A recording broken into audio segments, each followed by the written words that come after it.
सोलापूर बाजार समितीची मुदत 14 जुलै रोजी संपल्यानंतर या बाजार समितीवर शासनाने पण संचालक मोहन निंबाळकर यांची प्रशासक म्हणून नियुक्ती केली होती।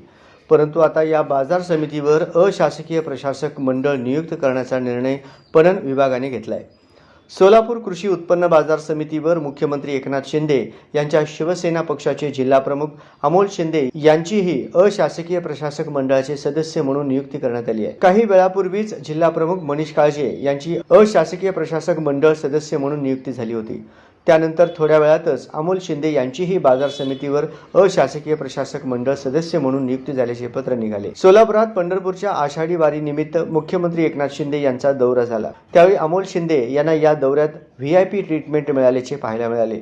अमोल शिंदे हे राज्याच्या आरोग्यमंत्री तानाजी सावंत आणि सोलापूर जिल्ह्याची जबाबदारी दिलेल्या प्राध्यापक शिवाजी सावंत यांच्या अतिशय जवळचे मानले जातात। याची नक्कीच पावती अमोल शिंदे यांना मिळाली। आता शिवसेना पक्षाचे 2 अशासकीय प्रशासकीय मंडळ सदस्य झाले असून राष्ट्रवादी काँग्रेसचे 2 आणि भारतीय जनता पार्टीचे 3 असे 7 सदस्य नियुक्त करण्यात येणार असल्याची माहिती मिळत आहे।